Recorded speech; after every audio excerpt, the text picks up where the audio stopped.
There's a kind of silence in solitary that doesn't exist anywhere else. It isn't peace. It's not stillness. It's something colder.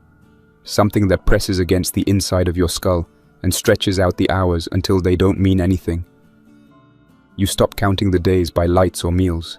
You count by slower things. The way mold creeps down a wall tile. The sound of the toilet flushing weaker each time. How long it takes the rust to stain the corners of your sink orange. Blackridge didn't announce the end of the world. There were no alarms.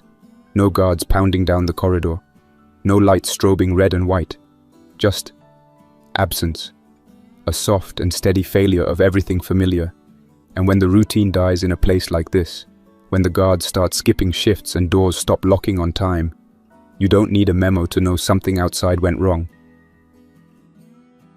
They put me in solitary 11 months before the system cracked. That wasn't the plan. I wasn't sentenced to isolation. They threw me there after the riot in the special control zone, a wing built for people like me, the manipulators, the ones who whispered the right things to the wrong people, too dangerous to sit in Gen Pop, too calm to be broken. I had a reputation. I made calls without raising my voice. I organized a full power shift with no contraband and no body count, until it failed. Someone flipped.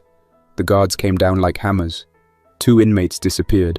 A few others got shipped out in chains. They dropped me in a reinforced steel box the size of a walk-in freezer and left the lights on just to see if I'd crack.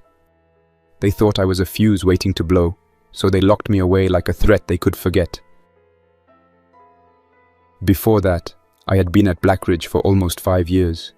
Life without parole. My name isn't important now. Maybe it never was. But the things I did to get here matter. The court said I was responsible for one of the most violent civilian incidents in Florida's recent history. February 2nd, 3 years before everything collapsed, I led a coordinated armed robbery at a billionaire's private estate during a fundraising gala in Coconut Grove. Gabriel Reigns, real estate king, political backers in DC, deep pockets in tech and oil. The event was full of people who weren't supposed to bleed. Senators, foreign investors, some alphabet agency types off duty. I planned it for efficiency, intimidation, control. No one was supposed to die. But DeMarco snapped during the takedown. He saw something. Someone reached for a phone maybe. And he started shooting. That broke everything. Chaos exploded like a bomb. 23 people went down. 2 kids, 3 guards, a pair of diplomats, Reigns' daughter. The floor looked like a surgical table flipped upside down. Our window to escape vanished with the gunfire, and so did our cover. The feds descended faster than I thought possible. When they caught me, I didn't say a word, but my crew did. Every single one of them flipped, put it all on me to save themselves. They needed a face to pin it on, and I had one the press would eat up. They sent me to Blackridge Penitentiary, a fortress of steel and concrete sitting on the bones of an old naval base off the Maine coastline. The public barely knew it existed. Those who did assumed it housed people like me because there was nowhere else safe enough. You could smell salt in the air sometimes when the vents cycled. Other days it just smelled like wet stone and mildew. Time didn't flow here. It dripped. The guards were mostly ex-military, the kind of men who got off on quiet compliance. And those of us who pushed back didn't last long. For the first few years, I worked my way through the system, made alliances, controlled small trades, ran protection. Inmates respected strength, and I had no shortage of it when it came to breaking jaws or cracking ribs with a glance. But real power was control, and I started organizing. That's what led to the riot. We weren't trying to escape, just change the order. New leadership. The old gang leaders had grown soft. A few guards died in the chaos. One inmate ended up hanging by a bedsheet. The administration crushed it hard. I was pulled from the tier, beaten half-conscious in the showers, and dragged to solitary B4. They left me there and forgot me. 4 walls, no window, 1 drain, 1 steel tray slot. The light flicked on at 6 and off again 12 hours later. Some days they forgot, or maybe they didn't care. I stopped tracking. The only sound most nights was the hum of the overhead bulb and my own thoughts scraping against the walls. I stopped talking out loud after the first month. What was the point? I didn't mark the exact day things stopped running right, but it wasn't long after I noticed the tray schedule slipping. The first time, breakfast came an hour late. That happened sometimes. Shift changes, fog delays on the ferry, but not often. Then the dinner tray skipped altogether. I pounded the hatch. Nothing. Next morning, a different guard walked the hall. Older guy, balding, thick glasses, skin pale from indoor light. One of the types who usually avoided eye contact. That day, he stopped outside my door. Didn't open it. Didn't speak at first. Just stood there like he wasn't sure he wanted to say anything. Then he slid the tray in slower than usual. It wasn't the usual contents. No starch, no processed meat, just a sealed bag of dry oats, a bottle of water, and a peanut butter packet from the commissary shelf. I looked at it, then back at the slot. "This might be the last one," he said. His voice wasn't calm, but it wasn't panicked either. More like resignation. "No more shipments. If you want to stretch it, eat slow. Save the water. Nothing's coming in." Before I could respond, he was already walking down the hall. I never saw him again. The next few days felt hollow. No sound in the pipes. No buzz of fluorescent lights kicking on overhead. The whole block had gone soft around the edges, like the walls were sagging under their own weight. Meals didn't come. Lights stayed dim. Even the recycled air vents started pushing less. It wasn't just abandonment. Something was dying. I rationed what I had. Ate the oats dry, a pinch at a time. Took sips of water, never a full gulp. Sleep came harder with the hunger. I spent long hours lying on the steel bunk with my eyes open, ears tuned to anything. Mostly, there was nothing. Then, one night, could have been day for all I knew, I heard something that didn't fit. Not the shuffle of boots or the buzz of keys. It started as distant shouting, carried through the air duct system. Not the tough guy kind inmates used to posture, but frantic, broken. Two voices, male, overlapping in panic. One barked something about containment. The other screamed for backup. Then a pop, short, flat, maybe a 9mm. Someone fired a shot, probably a sidearm. What followed wasn't silence. It was worse. There was a dragging sound, long, rhythmic, rubber soles scraping concrete, then a metallic slam. After that, nothing. The silence that followed felt different, not just empty, it was final, like whatever system had been holding this place together finally gave up. By the 12th day, the water from the sink had thinned to a dribble. I caught every drop in the peanut butter packet, used a strip of shirt to wipe moisture off the sink edge and suck it through my teeth. The toilet stopped flushing by the 15th. First, it burbled.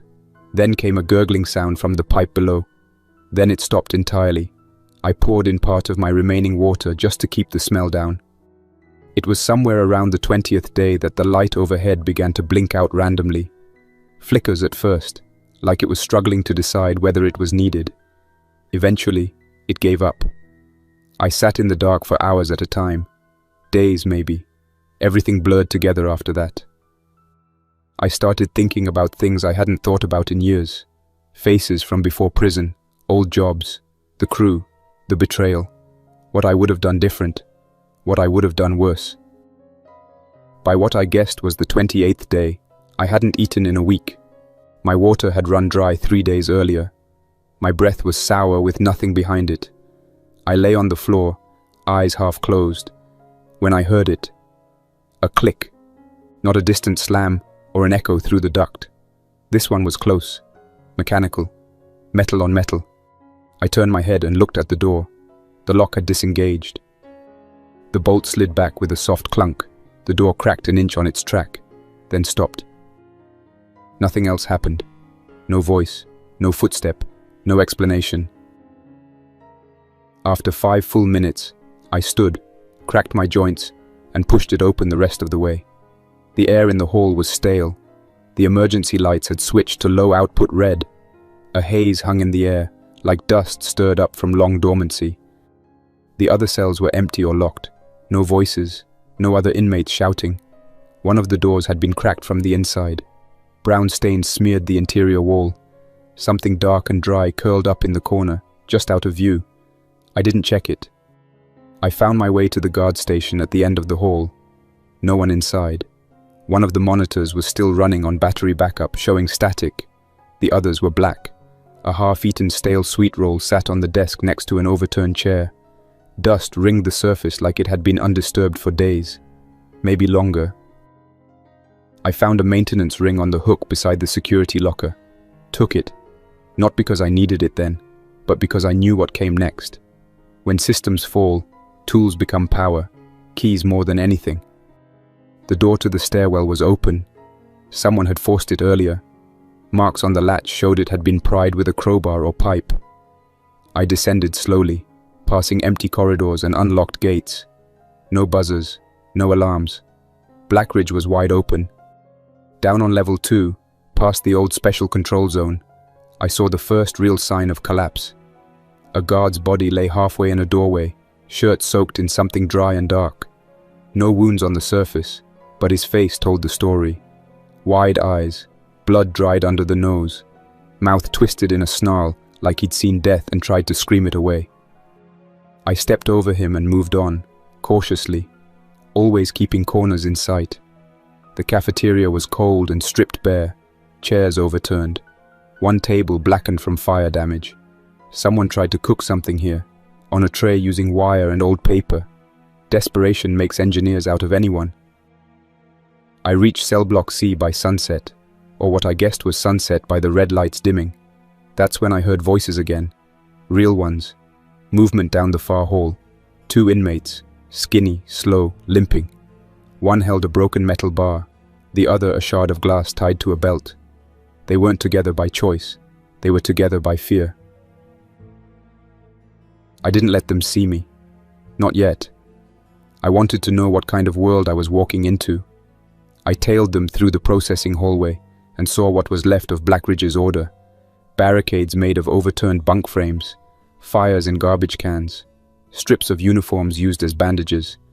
Some of it looked recent, but most of it had the feel of rot, like it had been thrown together in the panic of a single night and never fixed afterward. Doors propped open with broken mop handles, lockers smashed, burned corners from something they tried to torch and failed to control. There were no guards, no authority, just silence and shadows. And for all my hard edges, I wasn't ready for that kind of quiet. Not after 11 months in a cage with nothing but the buzz of flickering lights and the rattle of meal trays to keep time. My body was failing me. That was the first real truth I had to accept.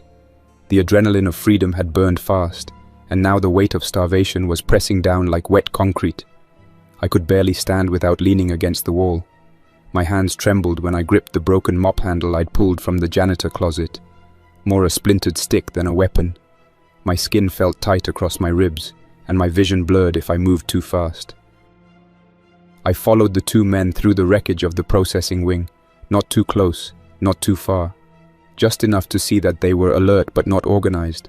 They were scavenging, not patrolling, probably looking for food or batteries, or one of the few things that still had value when the lights went out. One of them walked with a limp, the other had his head on a swivel. Both of them were armed, but poorly, shanks made from toothbrushes and bolts tied together with torn undershirts. That told me enough about their mental state. You didn't carry garbage like that unless you expected to use it, and expected it to break. I waited until they passed into the old visitation hallway, then took a different path toward the lower cells of Block C. It was one of the older parts of the prison, never fully modernized, and its design hadn't changed much since the 60s. Rows of double-tier cells with heavy sliding bars and manual locks. A central guard station shaped like an octagon. A few long metal benches in the common area, now covered in ashes. The smell hit me first. Something between mold, urine and blood. Not fresh, but not old enough to be forgotten. The lights overhead were dead, but I caught a faint orange flicker coming from the far end. Emergency lanterns, or maybe a trash fire. I made my way through the central corridor, slow and low, the mop handle resting against my shoulder like a crutch. I hadn't eaten in what felt like weeks. My stomach had stopped complaining days ago. Now it just folded in on itself like paper. I stepped into one of the side bathrooms and leaned against the sink to catch my breath. Cold tile, cracked mirror, busted soap dispenser. A cockroach scuttled into the drain as I breathed through my nose and tried to slow the shaking in my hands. That's when I heard the stall door creak open behind me. He came out barefoot, shirtless, and wide-eyed. His skin was pale and clammy, and he mumbled something I couldn't make out. He didn't look like he'd eaten either, but his eyes burned with something else. Frenzy, confusion, maybe desperation. I raised the mop handle between us without a word. He kept walking, then running. I swung with everything I had. The stick connected with his shoulder, but it wasn't clean. He slammed into me, and we hit the tile together. I felt the air leave my chest as I landed, ribs screaming. He clawed at my face, tried to bite my jawline, his breath hot and sour like rot. I jabbed the stick into his side and rolled, kicking off the wall with what little strength I had left. We tumbled again, and this time I ended up on top, knees pinning his ribs. I didn't hesitate. I drove the stick into his neck again and again, wood splintering as I forced it down. He gasped once, wet and ragged, and then went limp. I stayed on him longer than I needed to. Not because I wasn't sure he was dead, because I couldn't get up. My arms trembled from the effort, and I realized then that if he'd been even slightly stronger, I'd be dead. I collapsed next to the body, breathing through clenched teeth, sweat cold against my back. I didn't know what was wrong with him. He wasn't just a man going mad. There was something else. After a long rest, I pulled myself up using the sink and looked around. The stall he'd come out of was smeared with something dark. Blood maybe, feces. A rotted jumpsuit lay on the floor beside a used syringe. Maybe drugs had cooked his brain, maybe hunger, but he didn't look like he was dying. He looked like he'd already died, and no one told him to stop moving. I left the bathroom and staggered into the cell block proper. The air felt colder there, thinner, like the building was holding its breath. I saw signs of life. A pair of candles melted onto the concrete bench. A half-empty can of beans resting beside a tin cup. Some footprints in the dust leading toward the north side tier. I followed them. My grip on the mop handle was loose now, hands blistered from the earlier fight.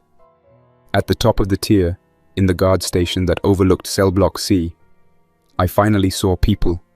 4 of them, huddled around a battery-powered lantern, arms tense, eyes sharp. One had a sharpened rebar rod, the others held makeshift blades. They spotted me immediately and raised their weapons. I didn't move. I raised one hand slowly. "I'm not with anyone," I rasped. "Got out of solitary 2 days ago. Haven't eaten in a week. Just looking to breathe somewhere without a knife in my back." That line bought me a pause. One of them, a thin older man with long dreadlocks and a nasal scar, stepped forward. He had a knife made from a snapped pair of scissors wrapped in gauze. "You killed the screamer down by the washroom?" I nodded. He eyed me for a moment, then lowered the blade. "He turned last week. Wasn't the first. Won't be the last. Come sit, but don't touch anything." I lowered myself to the floor, back against the wall, grateful just to be near light. One of them handed me something wrapped in paper and said I could eat it. I ate it in 3 bites. Didn't ask for more. "What the hell happened?" I asked. "Why's the place empty?" The man with the dreadlocks lit a cigarette with a match pulled from his sock. He exhaled slowly and said, "It's not just the prison. It's everywhere. Something got into the food chain, or water. Depends who you ask. People started acting sick, then feral, then dead, then not dead anymore." Another man chimed in, younger, jittery. "Some of them bite. That's how it spreads. You get bit, you don't die clean. You twitch, then turn, then you bite someone else." I stared at the concrete floor, the weight of the words pressing down like fresh iron. I had thought Blackridge was alone in its collapse. Maybe a riot gone too far. Some kind of breakdown in communication. But this was worse. "Why didn't they evacuate us?" I asked. The dreadlocked man looked at me without blinking. "Because we're the last people anyone wanted to save." I sat in silence after that, letting their words settle. I didn't ask names. Neither did they. The rules were different now. Trust didn't come cheap, but survival didn't either. We stayed close to the guard station for the next 2 days. The lantern flickered every few hours, running on its last set of backup batteries. Nobody talked unless it was necessary. There was nothing left to say. The only real task that mattered was eating, drinking, and keeping watch. 3 things that required constant vigilance. I was given a corner by the far window, a torn wool blanket, and a half can of beans per day. It was enough to stop the trembling in my arms, enough to get my legs working again.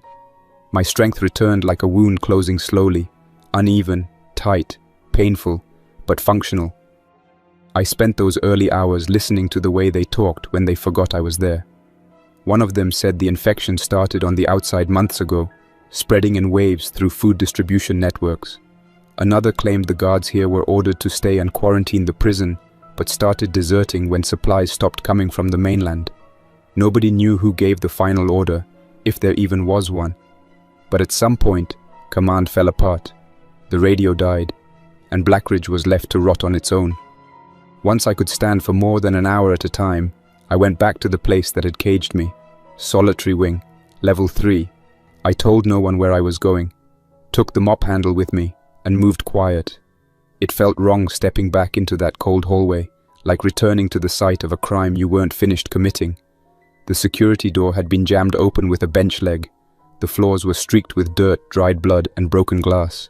The stench was sharper now, like something sweet left too long in the sun. Halfway down the row, I saw the body of a guard slumped against a control panel. Dried vomit crusted on his shirt.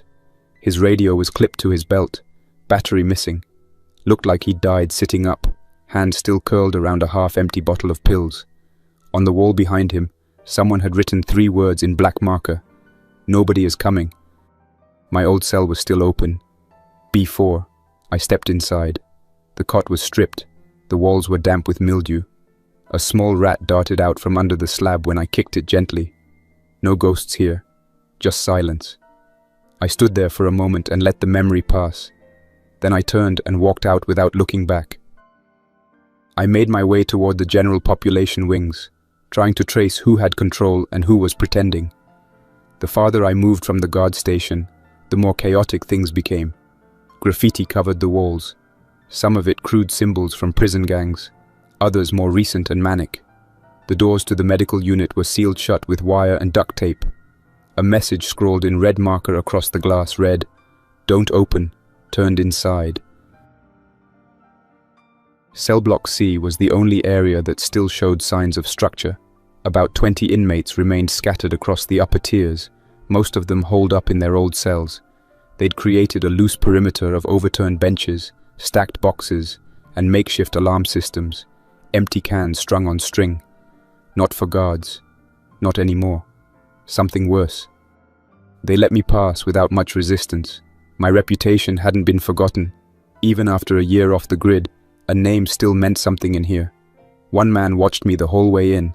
Big, sharp eyes. He didn't move like the others. He was clean too, relatively speaking. Muscles still intact. Dreadlocks pulled back tight. He stood on the second tier near a battery lantern and sharpened a piece of steel against the edge of a utility box. I knew him by sight before he spoke. Harris, used to run drugs through the laundry before the riot. Never the top dog, but always hungry. The kind of man who waits for the storm to blow over and then claims to have been in charge all along. "You look like hell," he called down. "Guess the rumors were true. They cracked the tomb and let the ghost out." I didn't smile, just stepped forward and let my eyes wander the camp he'd built. A fire pit of scorched metal in the middle, crates of canned food stacked against the rec room door, bedding made from ripped uniforms and curtain rods. He had 6 men posted across the area, all armed with scrap metal, plastic tubing, and broken kitchen tools, a militia of scavengers. "You running this place?" I asked. "I'm keeping it breathing," he said. "More than you can say for the rest of this ghost ship." He came down the metal stairs and stopped about 10 feet from me. No fear in his step, but no recklessness either. The man had survived this far for a reason. "Place needs a voice," he said.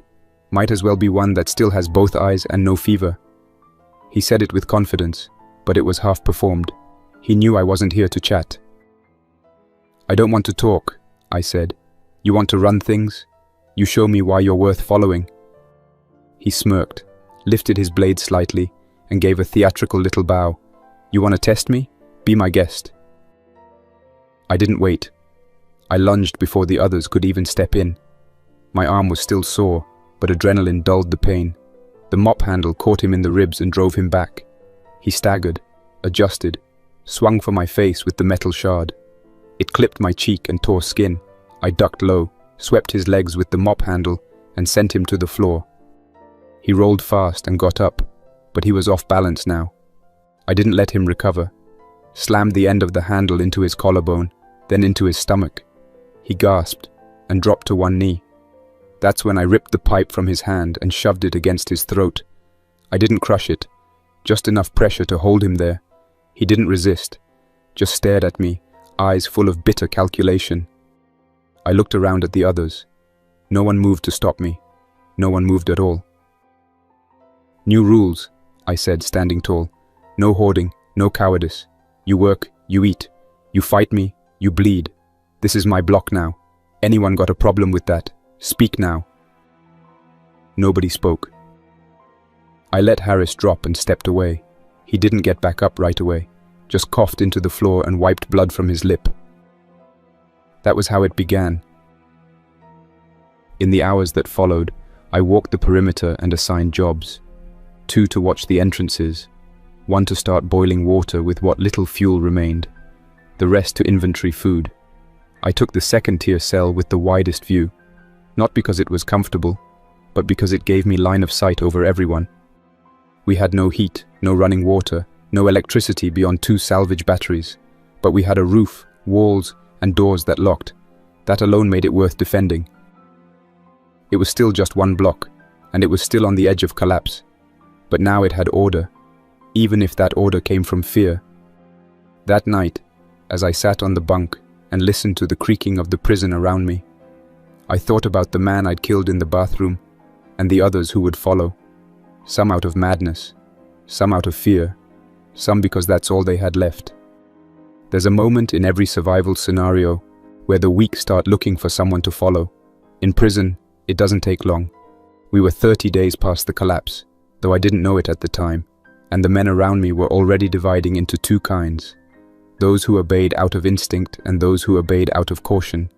The trick was never to let either type believe obedience was optional. I ran Cell Block C like a chain of command. No favors, no discussions. Every man got a task: scouting, boiling water, inventory, lookouts. And every task came with a timeline. If someone failed to deliver, there were no second warnings. The first time, I beat a hoarder until his teeth broke. The second, I starved a thief for 3 days and made him watch the others eat. The third time, I cut a coward's hand open with the same piece of pipe he used to fake patrol duty and made him clean the floor with it. After that, the mistakes stopped. We had no electricity outside a few patched-together systems in the guard station and the kitchen. 2 of the inmates were ex-maintenance workers. 1 did electrical, the other HVAC. I gave them extra food and first pick of the sleeping quarters if they could get anything running. Within 2 weeks, they restored backup lighting to the main block corridor using deep cycle batteries pulled from the generator bay near the delivery dock. That gave us flickering yellow strips in the halls and enough juice to charge 2 radios. Both radios were silent, but their blinking lights made men believe we were doing something more than waiting to die. On day 42, we mapped the entire first floor. No infected, just the dead. Most were guards. A few inmates who'd bled out in their cells, still strapped down or tucked in the corners like they thought the chaos wouldn't reach them. I found one in the laundry room, half his face missing. The door was locked from the inside. I never opened it. Just left him there with the washer still full of dried uniforms.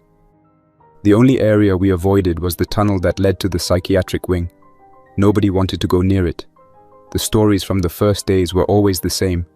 Screams from the floor drains, thumping through the walls, someone hammering on the old vents. I didn't push for it yet. Not because I was afraid, because I understood timing.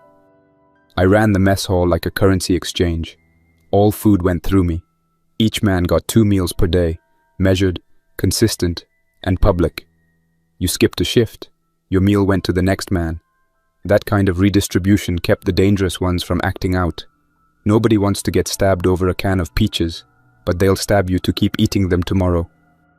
We found 2 working water filters in the infirmary and moved them to the rec area. Built a crude filtration system from old charcoal and sandbags. Still tasted like copper, but it kept us alive.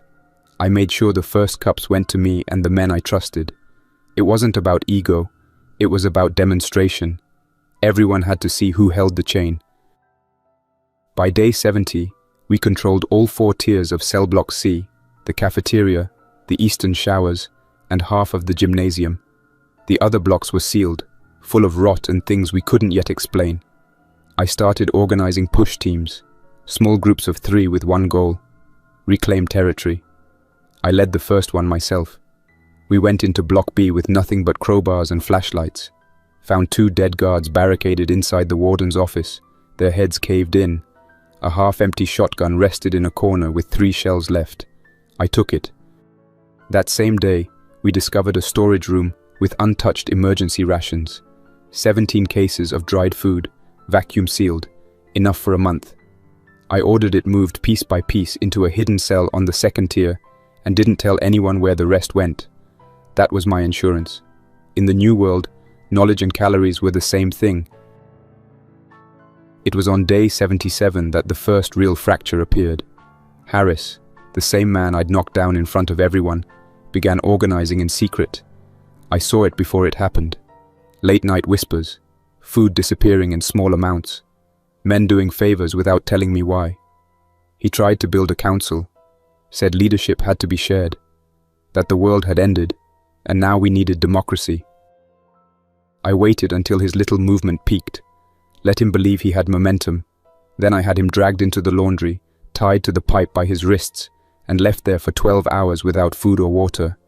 I brought the others in one by one and made them watch as I pulled a confession out of him with a length of rubber hose and a belt looped around his neck. He gave up 3 names. All 3 were removed from duty and stripped of food rations for a week. Harris didn't speak again after that. He walked with a limp and stopped making eye contact. That was enough. By day 85, the structure held. Men followed the rotation schedules. Fights still happened, but they were rare and fast. Anyone caught stealing, hoarding, or skipping watch duty was brought to me. I made examples carefully. Enough blood to send a message, never enough to empty the roster. Fear was leverage, but it had to be dosed right. Then came the expansion. On day 100, I gave the order to breach the tunnel to the west block. It had been sealed with rebar and loose concrete back during the first wave of collapses. Took 3 hours with chisels and a jack handle to open it. We entered slow, with fire and noise. Let anything waiting know we weren't prey. That's where we saw them. The infected weren't rotting husks like in the movies. They looked human, just wrong. Faces slack, movements twitchy. One of them still wore a kitchen apron from the old prep wing, crusted in dried blood. They didn't run or charge. They just turned, opened their mouths, and let out this low sound, like a man trying to scream through water. We killed 2 of them with blunt force. The 3rd one tried to bite Juno, one of my runners. Took a hunk out of his shoulder before we bashed its head in. Juno didn't make it through the night. He started shaking around midnight. By sunrise, his veins were black and he couldn't speak. We tied him down and watched. 12 hours later, he stopped moving. Another 6, and he got back up. We put a crowbar through his skull. That was the rule from then on. Bite equals death. Anyone hiding a bite would be executed on sight. There were no second opinions, no medical appeals. You bled wrong, you died fast. By day 110, we had cleared blocks A through E. The psychiatric wing remained sealed, but the rest of Blackridge was ours. We controlled the infirmary, the generator deck, the supply docks, and the North Tower. Our crew numbered 27. I kept 7 armed and posted at all times. The others worked shifts, cleaned, scouted, cooked, and maintained perimeter watch. The fences still held. The dock was quiet. The sea hadn't risen yet. Inside these walls, I was the system. There was no one left to answer to. No one left to stop me. We controlled the halls, the food, the water, and the doors. I had eyes on every tier, ears in every shadow. The infected outside the psychiatric wing kept their distance for now, and anyone who dared to test my rules inside had either submitted or stopped breathing. But the pressure never let up. Every day was a ration to count, a pair of boots to track, a rusting pipe to patch. No calendar, no schedule, just survival, measured in fuel and calories. By day 130, we had begun sending scouting teams deeper into the utility levels, the maintenance crawlways, basement storerooms, the old tunnels near the east loading dock. Half of Blackridge had been sealed off during the outbreak, doors welded shut, signs scrawled in permanent marker. Sick inside, no access, last out, lock it. Nobody knew what was behind most of them, but we needed answers. More than that, we needed food. That morning, I sent a 3-man crew, Myers, Rook, and Teal, down through the sub-level corridor that led to the original food distribution chambers. It hadn't been used in over a year, long before the collapse. Old rumors said it was where the bulk dry goods were stored when the prison still had a dedicated kitchen staff. I gave them 2 hours. If they didn't come back, we'd mark it red and torch the tunnel. They returned in 90 minutes, winded and wide-eyed, hauling a broken pallet cart and dragging 2 people behind them. They weren't inmates. One was a pale, bearded man with hollow cheeks and dark rings under his eyes. The other was a woman, maybe mid-40s, clutching a dented saucepan like it was a shield. Both wore torn kitchen uniforms, the old Blackridge logo still visible under the grime. They were too thin to run and too scared to speak. When we brought them up into the light, they squinted like animals pulled from a cellar. According to Teal, they'd found them hiding behind a collapsed storage rack inside the bulk freezer chamber. They'd barricaded themselves in with shelving, plastic wrap, and pallets, survived on old dry rice, canned corn, and water siphoned from the freezer drip system. They'd been down there since the 2nd week of the outbreak. That meant they'd lived through the worst of the collapse, alone and underground, while the rest of us clawed for control up here. I ordered them separated and interrogated, gently at first. If they were playing dumb or hiding infection, I'd know by the end of the day. The man's name was Shaw. He used to work night prep. The woman was named Belle, short for Isabel. She'd managed dry storage and inventory before everything fell apart. Their stories matched.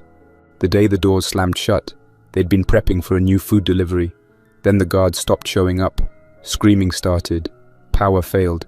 They barricaded the door from the inside and didn't come out. When I asked why they hadn't tried to escape, Belle just looked at me and said, "We figured the prison was safer than the world outside, and it wasn't safe in here." I believed them. They weren't lying. They were too broken for that. Their knowledge was valuable, too valuable to ignore. They knew where the food had been stored before distribution was shut down. They knew how to restart the kitchen systems, how the plumbing routes worked, which pipes were still clean, and what rooms hadn't been looted. More than that, they knew how to stretch rations like professionals. Belle had run food logistics for 2 decades before taking the Blackridge job. Shaw had worked 3 hurricane seasons in Louisiana shelters. These were people who knew how to survive with 1 burner and a pile of beans. I gave them a trial job, clean and catalog the remaining food in Block D's prep station. I assigned 2 armed guards to watch them, rotate every 6 hours. No contact with the others. No special treatment. Just work. If they played straight, they'd eat like the rest of us. If they tried anything else, the walls would swallow them. They understood. 2 days later, they delivered a list of inventory that changed everything. In a hidden storeroom near the bottom of the freezer hallway, behind a fake wall panel Shaw had helped install years ago, they'd found 2 locked food crates, one full of vacuum-sealed protein pouches, the other packed with powdered milk, oats, and freeze-dried soup mix. Military surplus.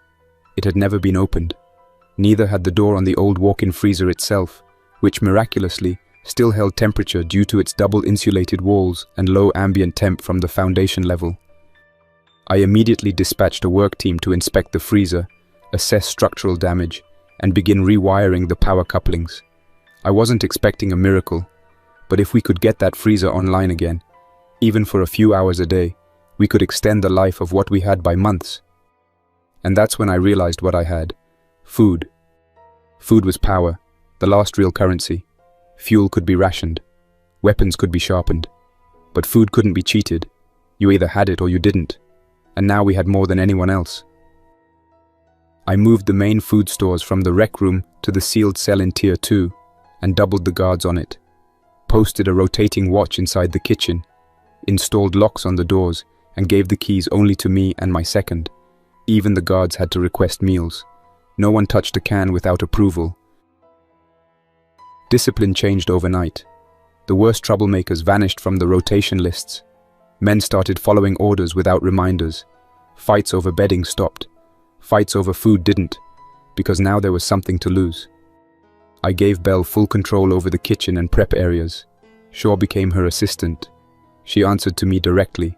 If anything went missing, I'd know. If she failed, she died. She understood the stakes. To tighten the structure further, I drew a new map of the prison's interior, labeled and coded every section. The kitchen became Red Zone 1, the infirmary, Red Zone 2, the food stores, Red Zone 3. No entry without escorts, no excuses. Anyone caught snooping or lying about their assignments was brought to me. 2 men tested it. One tried to steal protein powder. The other tried to bribe a kitchen runner. Both were caught. One lost 3 fingers. The other disappeared into the tunnels. By day 140, Blackridge had changed. It was no longer a ruin held together with wire and spit. It was a fortress, and I was its spine. The infected still prowled beyond the psychiatric wing, and we still heard distant pounding from time to time.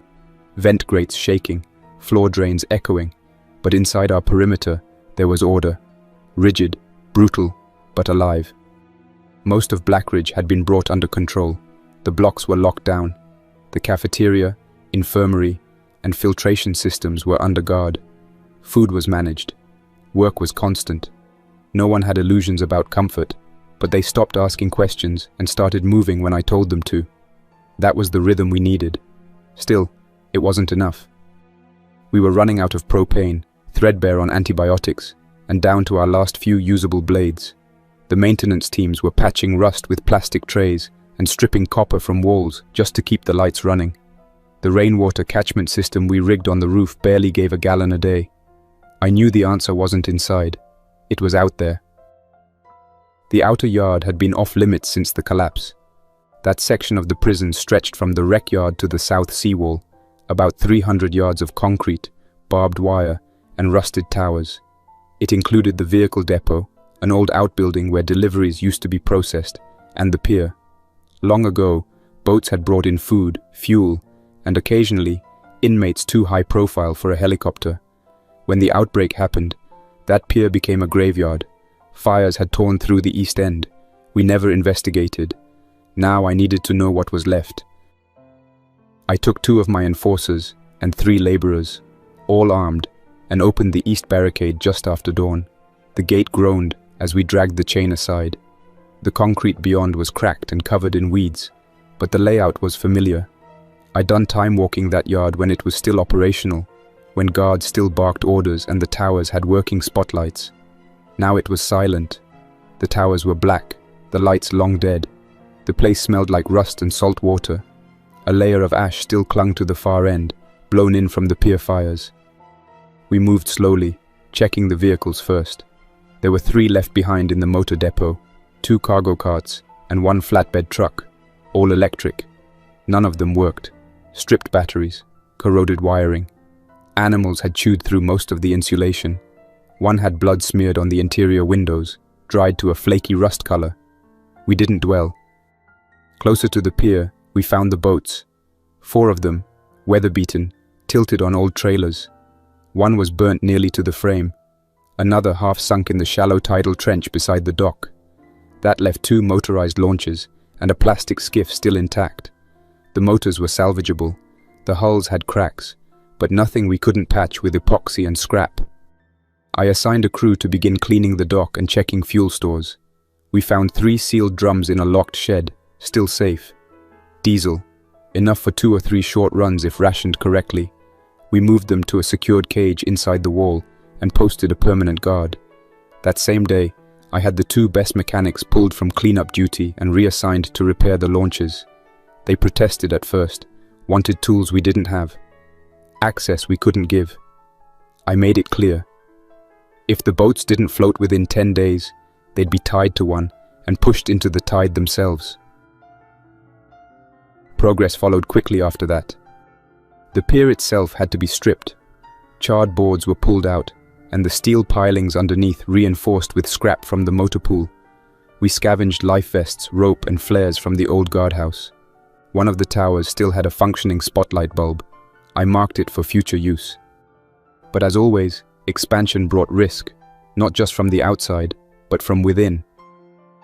By day 146, one of the kitchen runners, a skinny, nervous man named Keller, had been spotted trying to pass notes between storage workers and two guards posted near the dock. I didn't like secrets. We pulled him aside and had him explain himself. He cracked under pressure and gave up the plan. A mutiny. 6 men, maybe 7. They believed the boats gave them a way out, that if they could get off the island, maybe the mainland was better. Maybe there were survivors. Maybe there was civilization. Hope made men stupid. They didn't realize that leaving wasn't an option anymore. Out there wasn't safer. It was just bigger. The mutineers waited until the night of the first engine test. They made their move under cloud cover, cutting the lines to the outer power relay and forcing open the padlock on launch 2. What they didn't know was that I had already rotated the fuel out of the tank and replaced it with seawater. A precaution. Never give a man a loaded escape route. We caught them 20 minutes later. 2 tried to swim after the skiff. 1 drowned in the surf. The other made it 30 yards before we dragged him back out with a grappling hook. The remaining 5 were hauled to the pier, cuffed, and lined up in front of the entire work detail. I made them kneel. No speeches, no threats, just one warning. You run, I told the others. You rot. Then I had their hands nailed to the planks, one by one, through the palms, between the bones, iron spikes driven into the wood. No one screamed more than once. We left them there until morning, then cut them loose and threw the corpses into the sea. After that, nobody tried to leave. With discipline reinforced, the boat repairs moved forward. Launch 1's motor roared to life on day 151. The skiff floated the next morning. I set up a dry dock inside the seawall courtyard and had the fuel barrels moved into locked cages under armed supervision. From that point on, only I decided when the boats were launched, who went and why. No speculation, no exceptions. We started collecting fish traps and building crude nets from shredded uniform fabric and old mop handles. A few of the older inmates had experience fishing, some commercial, some not exactly legal. They began training the younger ones. It wasn't much, but we pulled enough seaweed and crab to make broth. Belle turned it into soup with old bouillon cubes. It tasted like salt and iron. No one complained. From the top of the main tower, I could see beyond the waterline. Nothing but ocean. The mainland coast shimmered on the horizon, a smear of grey hills and dead treetops. Sometimes smoke drifted up from behind the hills. Fires left to burn. No ships, no planes, just birds. Thousands of them, circling the forests, waiting. Inside Blackridge, things were holding. Outside, there was only the unknown. The boats gave us reach, but they also gave us exposure. We had options, but also risk. And as every man on this island now understood, risk carried a cost. We used the launches carefully. Small runs to nearby islets, wreckage along the shoreline, old fishing traps where seabirds circled and lingered. We scouted for washed-up debris after storms, sometimes pulled back sealed crates or shredded life vests. Once we brought in a medical supply container, ruined by salt water, but inside we found surgical clamps, wound dressings, a few sealed blister packs of painkillers. Each trip was weighed by what we could afford to lose. Fuel, time, men. I never let sentiment get in the way of math. 600 days after the world ended, almost 2 full years of ash, rust, and rot, we woke to the sound of the wind howling across the yard. A storm had begun rolling in from the southeast during the night, building slowly, clawing at the tide like it wanted to rip the whole island loose. We shut down the boats, chained the tower doors, reinforced the seawall gates. Then, just past noon, the tower lookout shouted something I hadn't heard in months. "Ship." He pointed through the rain and salt mist. I climbed up myself and trained the long lens scope across the grey water. It took a few seconds to focus, but there it was. A container ship. Large, low in the water. The hull was scarred and blackened. The paint was stripped from the bow, and its name had been crossed out with spray paint. I counted at least 5 upper deck containers welded into a central structure, with what looked like steel paneling wrapped around the sides like makeshift armor. Tarps covered some sections, shredded and flapping like torn flags. The whole thing pitched with the tide and scraped against the outer reef. It had run aground hard. No anchor, no navigation lights. But in the upper tower structure near the bridge, I saw movement, flashes of light, silhouettes pacing behind broken glass. For a moment I thought it was the infected. Then we saw it. Morse, firelight, a mirror signal in the old language. Alive. The men around me leaned forward, whispering. Some said it was rescue. Others said it was a trap. I stayed quiet. Survival had taught me that most things too good to be true usually are. Still, we needed to know. If they had supplies, weapons, even scrap metal, anything we couldn't fabricate ourselves, it would buy us months. By nightfall, the wind began to ease. The ship stayed lodged in the reef, tilted slightly, the tide pulling debris off its stern. Oil, plastic crates, a lifeboat half inflated and upside down. We waited until morning, posted armed guards all along the seawall, and loaded Launch 1 with a team of 6. 2 mechanics, 1 former Coast Guard prisoner, 2 enforcers, and myself. We motored out just after sunrise. The water was choppy but manageable. The closer we got, the more obvious the damage became. The side of the ship had been hit with small arms fire, shell holes in the cargo panels, burn marks near the upper deck. One of the welded barricades had collapsed, exposing twisted railings and cots bolted into the wall. There had been people here. Dozens. Maybe more. Not anymore. We tied off at a rear loading ladder that hung just above the tide line. I climbed first. The upper deck smelled like sewage and gunpowder. The walls were charred in places, smeared in dried blood in others. Spent casings littered the stairwell, mostly 9mm and 223. There had been a firefight up here, prolonged, messy, and desperate. We passed 3 bodies in the first hallway. One had been bludgeoned. The others shot at close range. No sign of infection. They'd killed each other. Inside one of the side cabins, we found what remained of the signal crew. 2 people in torn vests slumped beside a broken antenna panel. One had bled out from a gut wound. The other had handwritten notes scattered across the floor. I picked up the top sheet and scanned it. Maps, trade routes, lists of ration supplies. At the top, in thick red ink, "Do not allow entry if symptomatic." It didn't take long to understand. This wasn't just a ship. It had been a floating refuge. A fortress cobbled together by survivors, likely ex-military or private security, dragging along desperate civilians in exchange for labor or goods. Somewhere along the line, the infection got in. Someone turned, food ran out, order collapsed. We split up and scouted the rest. Found 2 sealed storage lockers on the lower cargo deck. One filled with survival kits, emergency radios, tarps, wind-up lanterns, iodine tablets. The other with food, cans, vacuum-packed flour, powdered eggs. A third locker had tools, hammers, wrenches, even a functional welder. That alone was worth the trip. On the medical deck, we found a single survivor. She was locked inside a cold storage room, wrapped in a thermal blanket, one arm covered in makeshift bandages. Maybe late 20s, face covered in soot. Her name was Lena.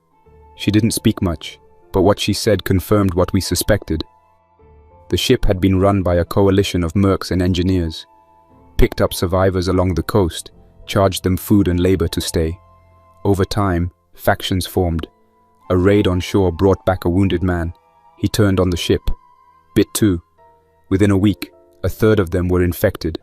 One side wanted to quarantine. The other wanted to kill everyone exposed. A fight broke out. Fire, gunshots, explosions. In the chaos, someone ran the ship aground to stop it from drifting. No one made it out after that. She was the last, or at least the last who could speak. I radioed the prison, told them to prep the infirmary and quarantine chambers. We wrapped her in tarp, dosed her with antibiotics, and hauled her into the skiff. We spent another 4 hours clearing the deck, loading crates, hauling rope, and securing fuel drums. 3 men stayed behind to finish extraction. I took the launch back personally. Not all of them came back. The next night, one of the mechanics showed up at the seawall gate alone, face soaked in blood, hands trembling. The others had been ambushed below deck by something still alive, or something that had died differently. He never gave a clear answer, just said they made too much noise, went too deep. By morning, we saw the lifeboat drifting back, empty. We lost 2 men, but what we gained shifted everything. Fuel, food, radios, welding equipment, tools, a backup generator, a case of water purification tablets, a wind-up transceiver capable of shortwave transmission. I didn't care about the signals, but the parts alone were gold. I issued orders to strip the salvaged gear and move it into secure storage. The radios were boxed, the food sorted. The survivor, Lena, was kept isolated in the old drunk tank, guarded day and night. She was still weak. I didn't trust her story entirely, but I didn't throw her out either. The men were quiet after the run, not because of the death, but because they had seen something else out there, proof that we weren't alone, but also proof that whatever was left wasn't stable. It could be a ship, a town, a settlement, but if it wasn't protected, it turned on itself. Always, like a fire burning the fuel it depended on. Still, I let them talk in whispers, let them tell stories around their ration fires about what the ship had been, let them think they'd seen something mythic and survived it. That kind of awe made people compliant, but I didn't forget what really mattered. 2 men didn't come back. One returned too late, and the one who made it back wasn't whole. His name was Martin, 36 years old. Did 5 years in Attica before transfer. He'd been one of my best welders, sharp-minded, methodical. He helped rig the new gates at the East Yard. On the ship, he was assigned to lower cargo deck salvage, along with the 2 others who never returned. The night he came back, he was pale and breathing hard. I chalked it up to shock. He said little, just that they'd split up to follow cables through the hold. Something went wrong. He ran. The rest didn't. I believed him. 12 hours later, he developed a fever. It wasn't dramatic, just a slight tremble in his jaw, followed by sweating, confusion. He tried to eat and vomited. His pupils looked wrong. Not blown wide, not drugged, just empty. When I questioned him again, he couldn't remember half the trip. Names, locations, even how he got back to the launch. It was like someone had shaken the hard drive loose in his skull. I ordered him pulled from duty and locked in the old laundry tunnel beneath Block B. It was sealed on both ends and lined with piping. We'd used it once to move supplies during the fire. Now it was perfect for containment. 2 guards outside, 24-hour rotation. No contact. No excuses. The rest of the scavenger team was quarantined in the wreck block, stripped of all gear, blood-tested and monitored. Some protested. One refused to comply and was knocked out with a pipe handle. I didn't flinch. We were a fortress, but only if the infection stayed on the outside. 1 leak, and everything we built was kindling. By hour 36, Martin stopped responding entirely. When the guards called me down, I didn't bring a medic. I brought a crowbar and ordered the outer door opened, while I watched from the steel catwalk above. He was curled in the far corner, head resting against a crate of bleach bottles, breathing slow and shallow. His skin had gone grey-blue, his fingernails darkened. When we called his name, he didn't answer. When we stepped closer, he lunged. His eyes were dead, mouth open like a trap, arms swinging wide. Not slow, not clumsy, desperate, animal. The guards closed the door before he reached them. He slammed into it with enough force to crack the viewing glass. I stepped forward, watched him through the window. He didn't cry, didn't speak, just paced, hit the wall again and again until his forehead split open and bled down his face. That wasn't Martin anymore. We waited until the blood stopped moving, then we opened the door and burned what was left. Word spread fast. The scavenger team's gear was torched, their sleeping quarters sterilized with bleach and fire. The wreck block was locked for 3 more days. Nobody turned. No one else showed symptoms. But the damage had already been done. Trust cracked. Eyes started watching too closely. Whispers started again. One of my lieutenants saw an opportunity. His name was Durant. He'd come from one of the inland prisons after transfer, ran a car theft ring before the outbreak. Smart enough to follow orders, dumb enough to think he could do better. He'd been waiting for a moment like this. One where fear was thicker than discipline, where questions outweighed the rules. I knew he was probing, heard it in the way he talked to the guards, asking what they'd do if I got sick, wondering aloud if the island had become too much for one man to control. Little phrases, carefully placed. He thought he was clever, thought I wouldn't hear, but rats always leave tracks. Then he made his move. The guard posted at the laundry tunnel didn't show for rotation. That never happened. I sent 2 men down and found the hatch unlocked. The body inside wasn't Martin. It was Brenner, one of the kitchen runners. Face chewed out, throat torn sideways. The infected was gone. No drag marks, no blood trail. He hadn't escaped. He'd been let out. Durant had planned it with 5 others. Open the hatch, release the infected into the south hallway, trigger panic. During the chaos, they'd take over the food stores, lock down the wreck area, and declare themselves the new leadership. They thought it would unravel quickly, that people would pick safety over loyalty. They thought wrong. We caught 2 of his men near the kitchens, hiding behind the water tanks with makeshift blades. A third tried to flee through the delivery tunnel and was crushed by a fire door when we sealed it. The last 2 never made it past the infirmary. The infected they'd released found them first. When we arrived, we found all 3 in a pile. 1 torn open, 1 twitching, 1 dead again. Durant was the twitching one. I didn't let him turn. We pulled him out, dragged him down into the sewage processing channel beneath the north wall, an old filtration trench we'd stopped using 6 months ago. There, with only the smell of rot and rusted pipework for company, I beat him to death with a length of corroded conduit and dropped his body into the drainage basin. Then I sealed the hatch. The others, the ones who followed him, were brought to the same tunnel. No food, no light. I left them there with only a single lantern, a bucket of water, and the knowledge that they weren't worth a bullet. I tightened the ranks, doubled security around quarantine procedures. Anyone who left the island again, salvage, recon, fishing, was locked in isolation for 2 days upon return. No exceptions, not even the mechanics. Blood checks every 12 hours, fever logs, pulse readings. 1 strike, and they were marked for burial. Lena, the survivor from the cargo ship, remained symptom-free. She stayed locked in the infirmary wing, under watch. Eventually, she began helping Belle with triage, splitting bandages, prepping medicine, staying out of sight. She spoke little, but she didn't resist. I didn't trust her, but she did her part. And for now, that was enough. By day 610, the prison was quiet again, the kind of quiet that comes after violence. Not peace, but pause. Men looked at each other differently. They measured each other in symptoms, in distance. The infection hadn't just thinned our numbers, it had eaten something deeper, something between the ribs of the place. But fear doesn't last forever, not when men still need to eat, or sleep, or dig new graves. By day 700, Blackridge was no longer a dead prison. It was a functioning settlement, or at least the bones of one. The yard was sectioned off with garden rows, raised beds built from broken bunk frames and old laundry carts.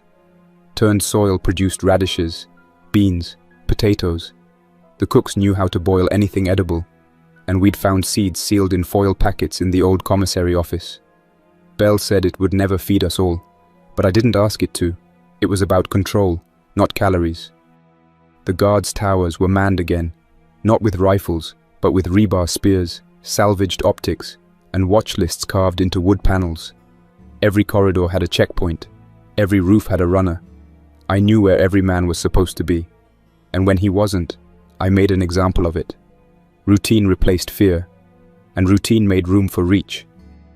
The boats became more than tools. They became leverage. We started with the small islets, bare rock, bird shit, maybe a wrecked shack or a buoy tower.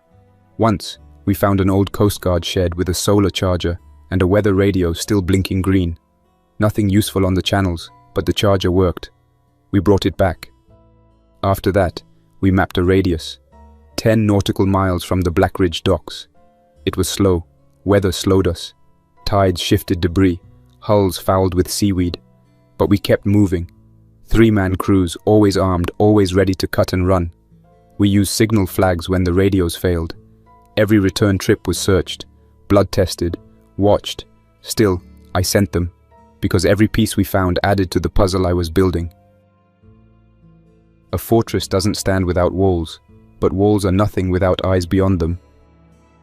One crew came back with salvaged diving suits from a wrecked training barge. Another returned with 5 rolls of copper wiring and a working depth gauge. It wasn't about treasure, it was about infrastructure. We reconnected the wind turbines near the south promontory, patched solar arrays on the chapel roof, ran crude distillers from broken kitchen sinks. Bell designed a manual pump system for water, pressure-driven, low maintenance. Lena oversaw canning and brining from fish hauls. She didn't speak to me directly, but she didn't hide anymore. I let her be. She did more with jars and vinegar than any of the lifers who still thought canned beans grew on trees. But the more we ventured out, the more we saw, and not all of it was salvage. One team passed a fog bank to the northeast. When it cleared, they spotted campfires on the mainland. Not signal fires, controlled burns, spaced, measured, like someone was clearing brush, scouting a perimeter. Another group swore they saw drone movement over an old refinery, silent, black-bodied, hovering at low altitude. No sound, just the shimmer of glass and faint buzz before it veered inland. They reported it with shaking hands. We never found it again. It wasn't just signals. There were ships, not tankers, not navy, civilian hulls rigged with sheet metal, tower scaffolds, and rigging chains like armor. Twice we saw one pass in the distance at dusk. No lights, no engine noise, just silhouette and wake. I forbade pursuit, let the ghosts pass. Curiosity was never free. The real change came on day 741. Boat 4 didn't return. It had been a 3-man team, Gorecki, Marlin, and Den, all dependable, none likely to mutiny. They'd been assigned a run towards South Channel Island, a small landmass with a ferry station, part of the old inmate processing route from before the collapse, supposed to be empty, used to store extra fuel drums. Radio contact stopped an hour after launch. No flares, no reply. We waited through the tide change. Nothing. On day 743, one of our skiffs returned under oar, bleeding wake across the water. Inside was Den. He was dehydrated, burned across the face, and missing 3 fingers on his left hand. The boat had a hole patched with a prison blanket and half a cooler lid. He didn't speak until he was fed and given morphine. What he told us was worse than losing the crew. They never made it to South Channel. The currents had shifted, and they were forced toward the mainland, landing near a port city. Delwick, small commercial hub before the fall. Roads in, but only one way out by boat. When they tried to leave, they were spotted. Den said there were people there, survivors, at least 100, but they weren't normal, covered in rags, barefoot, armed with clubs, machetes, sharpened wire. Not infected, just empty. No language, no reasoning. They hunted the boats like prey. Den saw them rip Gorecki apart on the dock. Marlin tried to fight and vanished in the mob. Den only escaped by diving under a sewage outfall and floating until he reached the bay mouth. He called it a dead funnel, said if anyone went in, they wouldn't get back out. I didn't doubt him. We shut down all mainland excursions for 6 days. Den's report changed the map. Delwick was no longer a salvage route. It was an infection vector, not biologically, but behaviorally. A warning of what hunger and isolation could do to people long after the sickness passed them by. I reviewed our intake, counted bodies, looked at stores, estimated burn rates on fuel, grain, salt, ammo. We had enough for winter, but only if we didn't grow. For weeks, I stared at the eastern charts and saw possibility. Ports, towers, farmland, machine shops. But after Den's report, all I saw was collapse. Every structure out there would eat its own, sooner or later, and any survivor who came knocking now would not be the kind we could use. That night, I walked the perimeter alone and looked at the fences, the barricades, the watchposts. The outer wall still held. The boats still floated. The gardens still produced. We weren't an expedition anymore. We weren't scouts or colonists. We were something else, something quieter. Blackridge wasn't the edge of something larger. It was the last bastion of something smaller, a perimeter without ambition, a wall against contagion, not just the flesh kind, the human kind, the chaos. I made the call the next morning. No more outreach, no more expansion, no more scouting beyond 5 miles. All operations redirected toward internal strengthening, tools, food, weatherproofing, defense.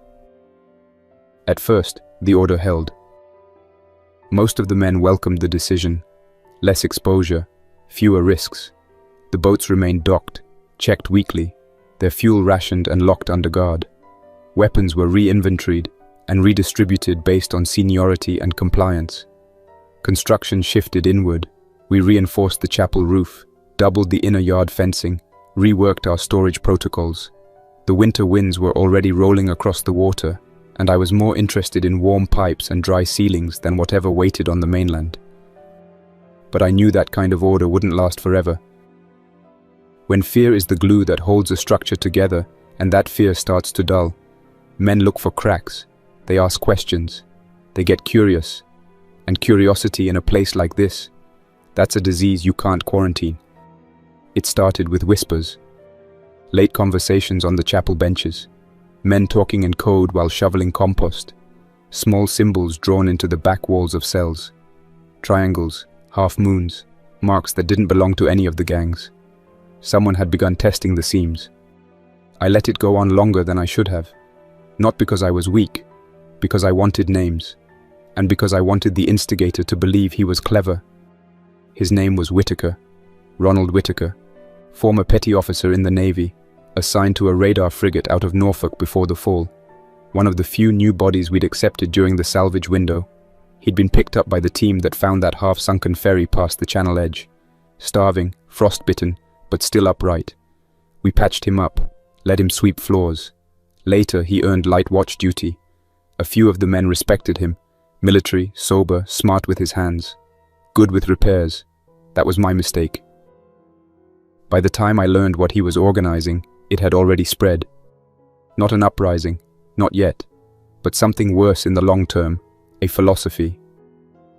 He'd been holding meetings, quiet ones, in the old armory wing under the pretense of cataloging parts, preaching ideas he called foundations of civic life, talk of democracy, of elections, of shared leadership, even used that word, civilization, as if that place had any claim to it left. He'd drawn comparisons between what we had built and regimes from history, said we could do better, that fear wasn't sustainable, that men needed voice. What they needed was structure, what they needed was to survive. I didn't argue, I didn't respond, I waited. One night, I had his meetings disrupted by dogs, 2 pit mixes we'd raised in the yard after finding them on the lighthouse route, hungry, controlled, mean when directed. I sent them in through the side hatch while Whitaker and 4 others were inside. The others fled. One didn't make it far. Gibson. The dogs tore into him before anyone could help. We let the body rot in the yard for 2 days as a warning, not to discourage defiance, to test it. The real message came next. I had Whitaker brought to the old death chamber. It wasn't operational anymore. Hadn't been for years before the outbreak. The wiring had corroded, the copper stolen, the generators stripped for parts during the blackout months. But the chair still stood, bolted to the floor in a windowless room that reeked of rust and bleach. The leather straps had been chewed by mice. I replaced them with braided wire. He didn't scream when we bound him. He asked why. Calm. I told him this wasn't punishment. It was instruction. And if he wanted to preach civilization, I'd give him the lesson he clearly missed. What civilization really costs.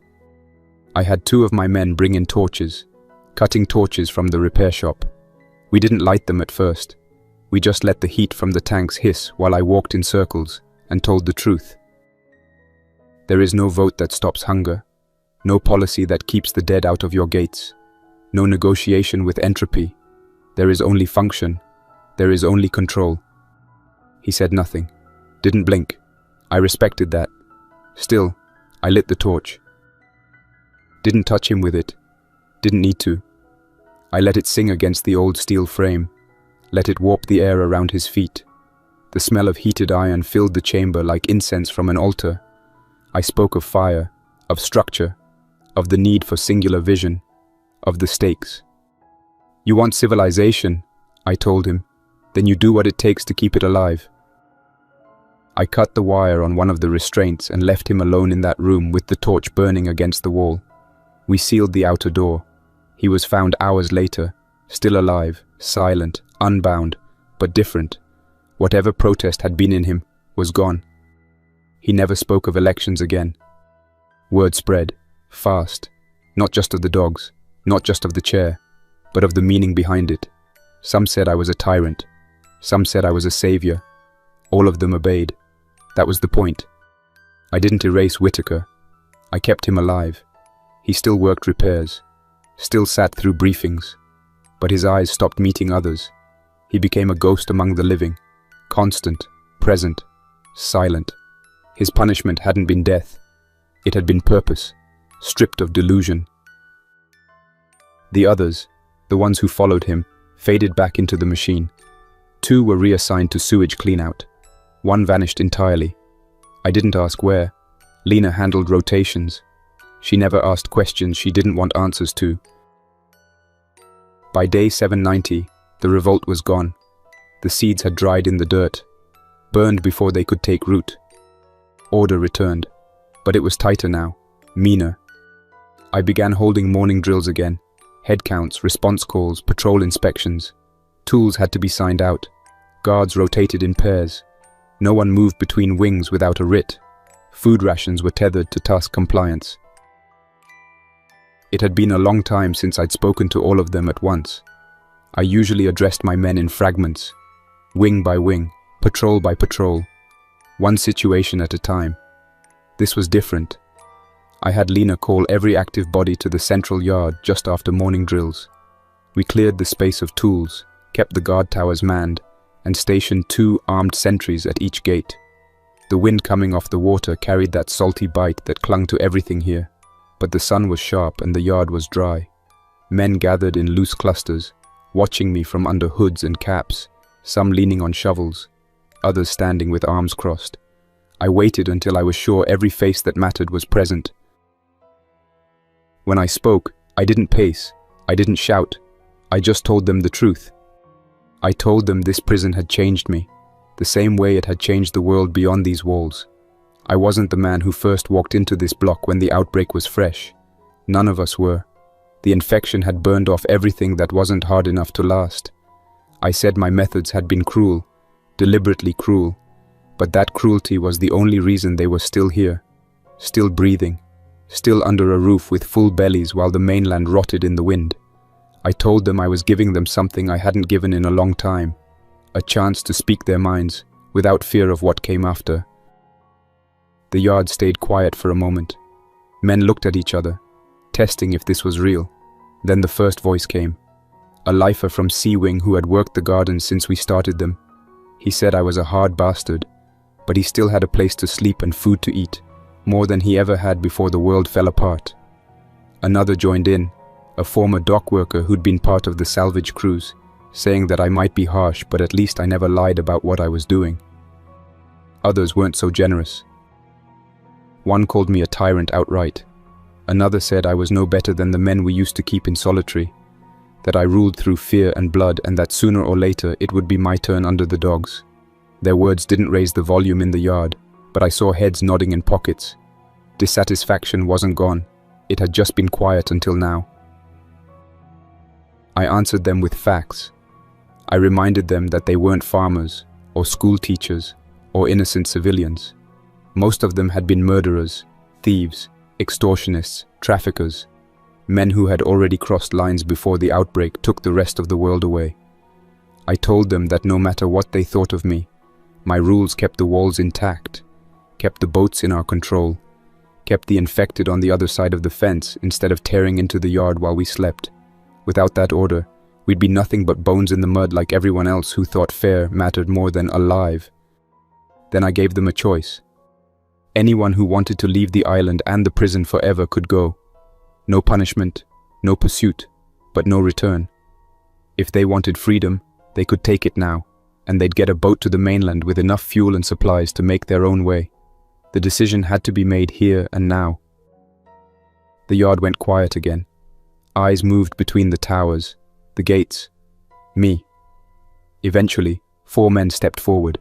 2 I expected, troublemakers who'd never adapted to the structure. The other 2 surprised me.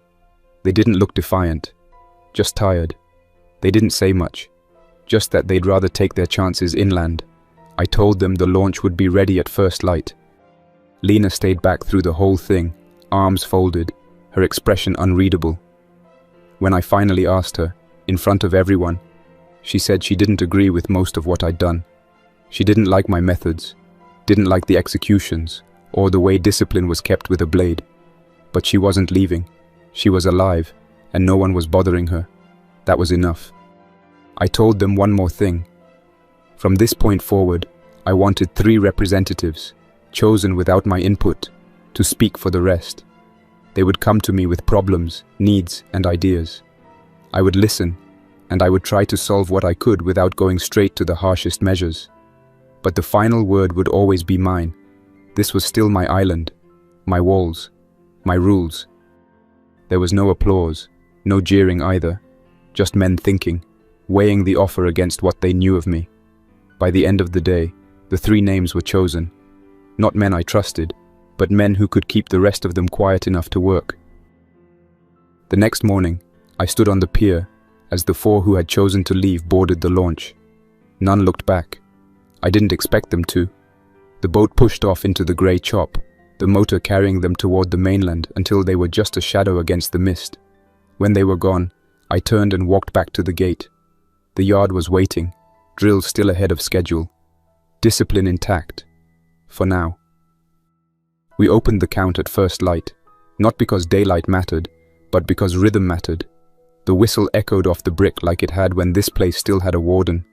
Only now the men formed ranks without shouting or pushing.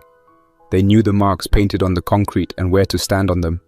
Heads up, hands visible, blankets folded behind the second line. Tools checked into their cages the night before were presented again. Shovels, crowbars, bolt cutters, clean and tagged with wire ties that matched the day's color. I stood with my back to the chapel and watched the blocks empty in sequence.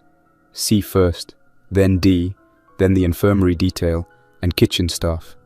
We kept the psychiatric corridor sealed and counted it as dead space on the roster. Anyone not assigned to that wing didn't ask questions about it anymore. Questions were luxuries the old world could afford.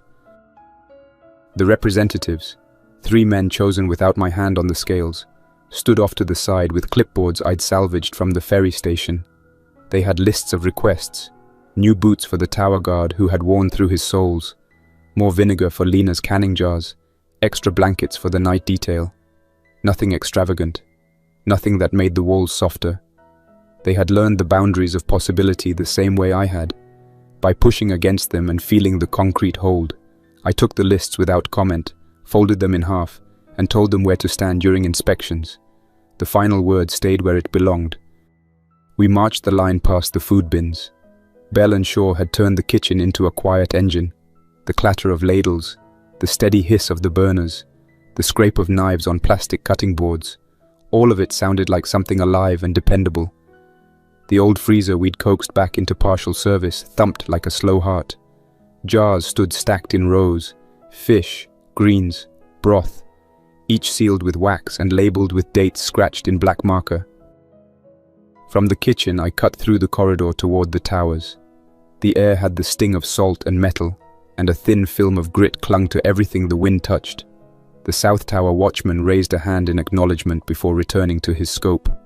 He had been a burglar on the outside, a quiet climber who once moved across rooftops like a cat.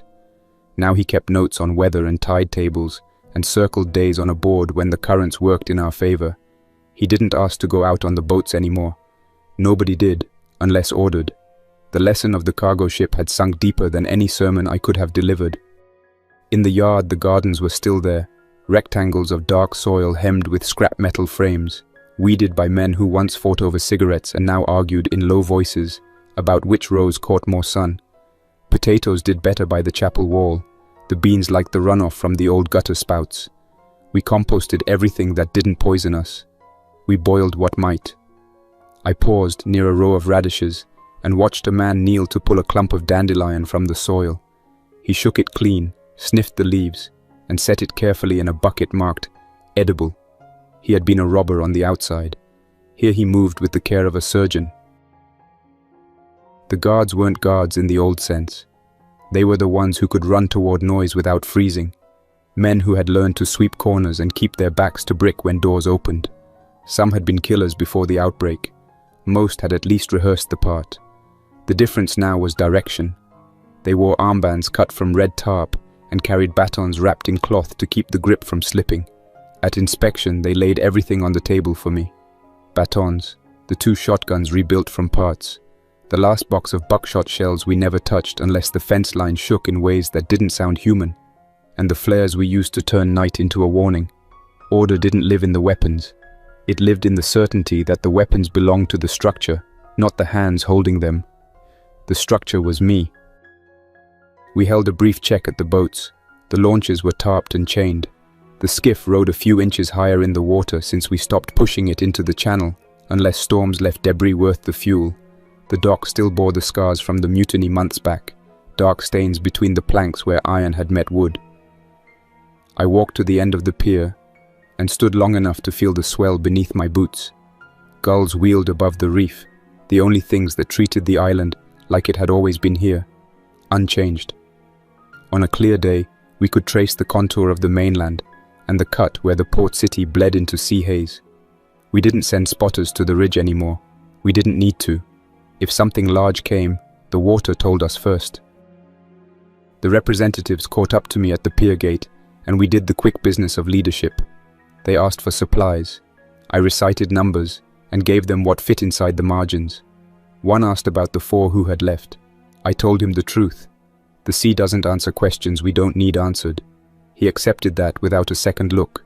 I watched him go and thought about the men who used to call this place a cage. The word no longer fit. Cages are small. Cages have owners with keys. Blackridge had become a shape that matched us.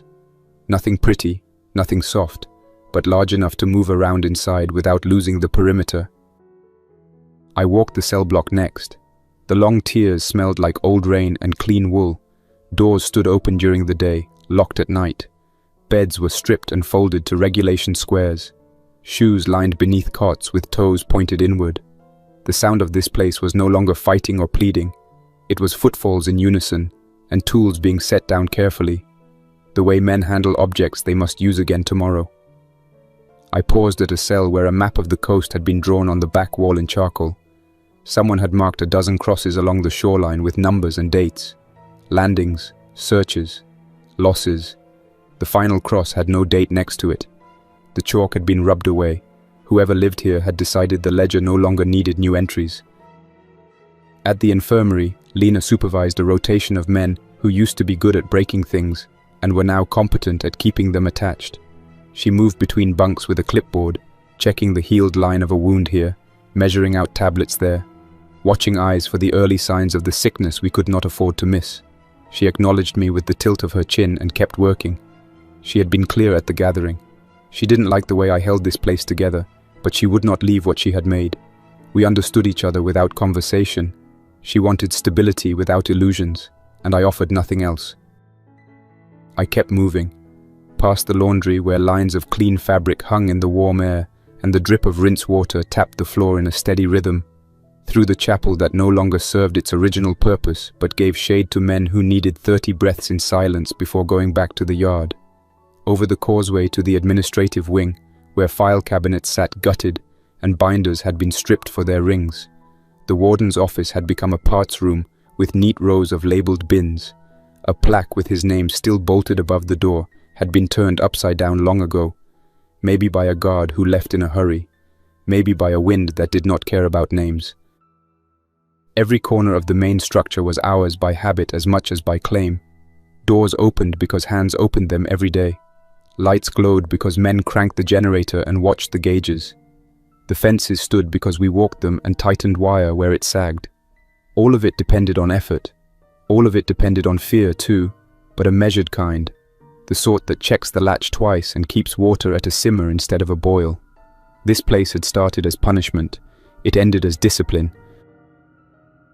I made one last sweep of the fence line. The psychiatric wing was unchanged, bolted, sealed, marked with danger symbols we had drawn without thinking too hard about their accuracy. Every now and then, something knocked from the far side, but distance and steel kept it abstract. We had long since learned that the things we locked away needed no attention once the locks held. If that was optimism, it was the only kind we could afford. By then, the sun was high enough to cut the chill out of the yard, and the men drifted back to their stations. The morning count went into the ledger. The representatives took their notes to distribute. The guards started the afternoon rotation. None of it required my voice. That was the point. I could have stayed on the catwalk and watched it all move like a clock. Instead, I turned down a quiet hallway and walked toward the place where my world had ended and begun in the same hour.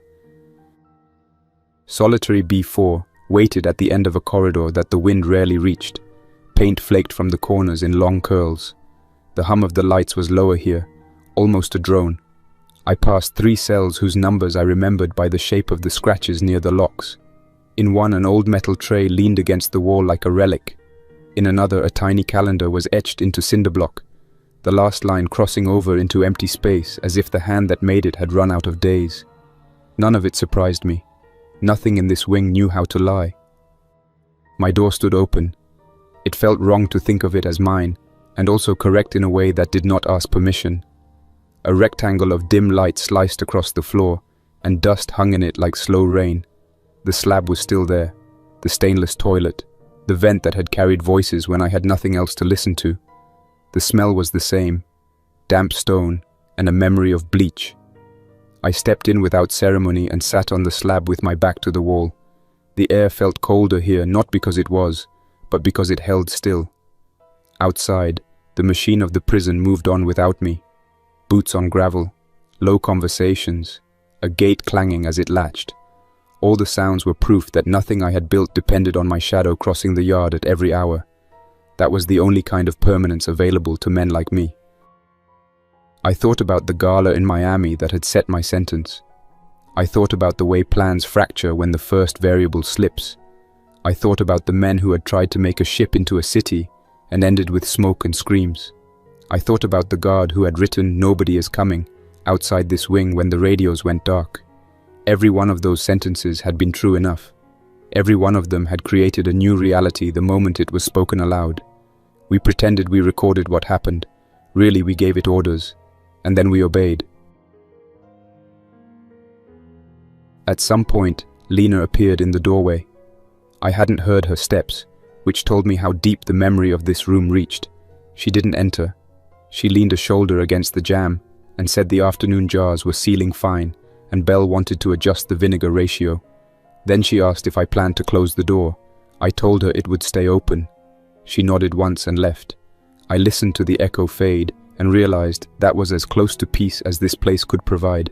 News about jars, ratios, and a door I chose not to close. I stayed until the light shifted across the floor and the dust changed its pattern.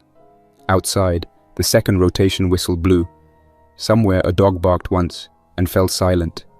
The sea pressed against the breakwater with a sound like breathing through cloth. It occurred to me that the island might outlast all of us the way ruins outlast their builders, not by strength, but by indifference. It was a simple thought, undramatic and correct. Before I stood, I set my palms on the cool concrete and let my eyes trace the outlines of the room. The slab, the hatch, the vent, the door's edge. A geometry of limits that had drawn the wider shape of my rule. Men like to think freedom lives in open fields and unmarked roads. For some it does. For me, freedom had turned out to be the knowledge of every lock and hinge, and the certainty of who held the keys. I walked back into the hall without closing the door. The corridor swallowed my steps and gave them back softly. When I reached the yard, the shadows had lengthened just enough to turn faces into shapes. The count for evening would come soon, then the securing of doors, the clatter of bins, the hiss of stoves. Another day of breath measured and accounted for. If tomorrow brought wind, we would brace the gates. If it brought calm, we would fix more things.